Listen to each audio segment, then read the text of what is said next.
Խոջյան, համեցեք։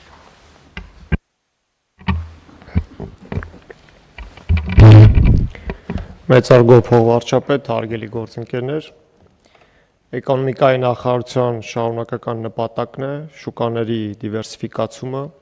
մեկ շուկայից կախվածության նվազեցումը եւ հայկական ապրանքների դիրքավորումը համաշխարհային շուկայում։ Այս համատեքստում անհրաժեշտություն է առաջանում աջակցել տնտեսավարողներին դիվերսիֆիկացնելու շուկաները եւ ձևավորել մատակարարման նոր շղթաներ։ Սույն նախագիծը ջերմատնային արտադրության, թարմ պտուղ բանջարեղենի եւ ծաղիկների արտահանման աջակցության միջոցառում է,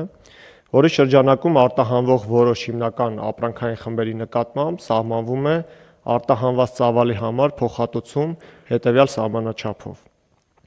ելակի յուրաքանչյուր 1 կիլոգրամի համար 770 դրամ, լոլիկի յուրաքանչյուր 1 կիլոգրամի համար 275 դրամ, պղպեղինը 400 դրամ եւ ծաղկի յուրաքանչյուր 1 հատի համար 37 դրամ։ Այս ծրագրից կարող են օգտվել Հայաստանի Հանրապետության ռեզիդենտ համարվող իրավաբանական անձիկ, անհատ ձեռնարկատերերը կամ ֆիզիկական անձիկ, որոնք Հայաստանի Հանրապետության տարածքից 2026 թվականի հունիսի 1-ից մինչև հուլիսի 1-ը իրականացրել են արտադրանքի արտահանում։ Ծրագրի շահառու դառնալու մեխանիզմն ավելի պատկերավոր լինելու համար ներկայացնեմ, որ նշված ապրանքների արտահանումն իրականացնելուց հետո փոխհատուցման ստացման նպատակով տնտեսավարող սուբյեկտը դիմում է էկոնոմիկայի նախարարություն ներկայացնելով ապրանքի տարանցման հայտարարագրերը կամ արտահանման ապրանքի հայտարարագրերի պատճենը, ինչպես նաև հաշվարկային փաստաթղթերը դա նույն հաշիվ ապրանքագրերն են։ Սույն որոշման նախագծի ընդունումը հնարավորություն կտա դիվերսիֆիկացնելու արտահանման շուկաները, որը կնպաստի կազմակերպությունների բնականon գործունեության ապահովմանը։ Արտահանման դինամիկայի վերլուծությունը պարոն փոխվարչապետ ցույց է տալիս, որ այս ծրագրի շրջանակում հունիս ամսվա ընթացքում կարտահանվի ավելի քան 4250 տոննա բանջարեղեն եւ ելակ, ինչպես նաեւ շուրջ 10 միլիոն հատ ծաղիկ։ Նշեմ, որ այս աջակցության միջոցառման ժամկետը սահմանված է 1 ամիս ըստ անհրաժեշտության այն վերանայվելու սկզբունքով։ Շնորհակալություն։ Շնորհակալություն, պարոն Խոջյան, խնդրեմ հարգելի գործընկերներ, կան հարցեր, համեցեք, պարոն Միրզյան։ Բարև ձեզ, նախ հարց, դուք մի քանի ապրանքատեսակ թվարկեցիք, դա սպառիչ ցանկնաթե չէ, թե օրինակներ էին։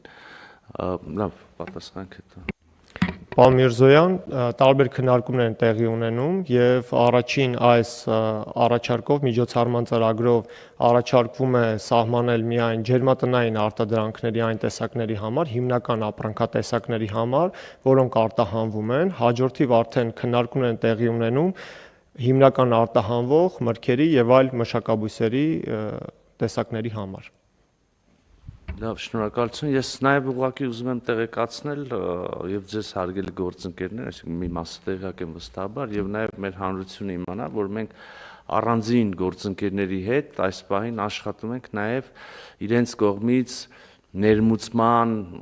դեպքում, որ մաքսային որոշակի արտոնությունների շուրջ համաձայնության գալու ուղղությամբ, սա իհարկե մեր արտադրողներին եւս կգա օգնելու եւ նաեւ նոր շուկաներ գտնելու եւ հետագայում արդեն ավելի, այսպես ասած, կանոնավոր հիմքերի վրա այդ շուկաներ մատակարարումները ապահովելու համար։ Այլ հարցեր կան, հարգելի գործընկերներ։ Պարոն Խոջյան, առաջարկում եմ պայմանավորել հետևյալի շուրջ։ Հայաստանի Հանրապետությունում արտադրված գյուղատնտեսական ցանկացած ապրանք, որը ունի պատշաճ որակ, արտահանվելու է, անկախ որևէ արհեստական խոչընդոտներից, որևէ շուկայի, որևէ երկրի եւ այլն։ Ես կարծում եմ Հայաստանի Հանրապետությունը բավարար ֆիսկալ պոտենցիալ ունի այդ խնդիրը լուծելու համար, անկախ նրանից, թե ինչ կանեն մեր գործընկերները, ինչով կաջակցեն կամ չեն աջակցի։ Ըստ այդմ ես կարծում եմ մենք պիտի հայտարարենք, որ սա առաջին միջոցառումն է,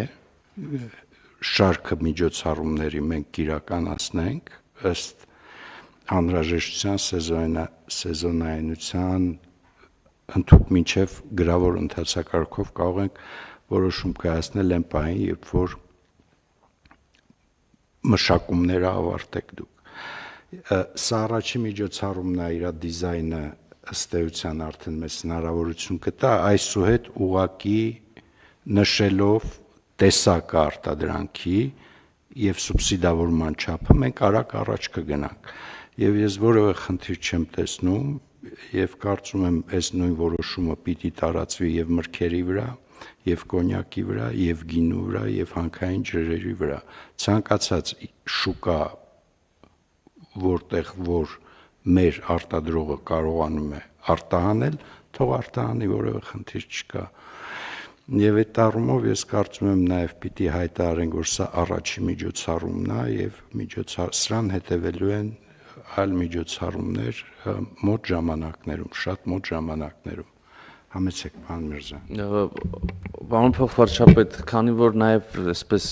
երկարաժամկետ ռազմավարական լուծումների հարթություն տեղափոխեցիք խոսակցությունը, ես նաև կառաջարկեի մեր ոչ այս որոշմամբ սահմանվող աջակցություն, այլ որոշումներով մեր ունեցած աջակցության մեխանիզմները կենտրոնացնենք այն արտադրողների մրգերի, բանջարեղենի եւ առհասարակ այն արտադրողներին աջակցելու վրա, որոնք համապատասխանում են շատ որոշակի միջազգային ստանդարտների, օրինակ կարող են բերել Եվրոպական միությունը, այդտեղ մենք հիմա խոսակցություն ունենք, պատրաստական են նաեւ ընդունել մեր ահագին ապրանքների տեսակներ, բայց նաեւ այդտեղ արդեն ստանդարտի հարց առաջանալու, հետեւաբար եթե օրինակ ջերմատնային մշակաբույսերի մասին ենք խոսում, աջակցենք այն տնտեսություններին, որոնք ասենք ծաղիկը, որը կունենա այդ սերտիֆիկատին համապատասխան արտադրություն եւ այդպես կաճեցնի եւ հետո արդեն այս խնդիրներն էլ ինքնաբերաբար նաեւ դուրս կգան, սա մեկ եւ երկրորդը ես խոսեցի մաքսատուրքերի մասին, ուզում եմ ասել նաեւ դուք գիտեք, բայց նաեւ հանրությունը արժի որ իմանա, մենք նաեւ զբաղվում ենք առանձին լոգիստիկ, առանձին ուղղություններով լոգիստիկ հարցերով, այդտեղ եւս կաշխատենք քաղաքացիների եւ մեր տնտեսվարողների հոգսը թեթևացնել, ոչ անպայմանորեն ֆինանսական առումով, բայց այլ կերպ նույնպես։ Շնորհակալություն պարոն Միրզյան, 100% համաձայն եմ ձեզ հետ, մաքսատուրքերի մասով է սա էլի անդրադարձ ունենալու ենք, նաև կխնդրեմ ձեր կարծիքն էլ, չնայած այստեղ ավելի շատ հարցը բիզնես հարց է, որ մենք մաքսատուրքերի հատուցում էլ կիրականացնենք, հիմա էլ իրականացնում ենք ցանկական լայնենք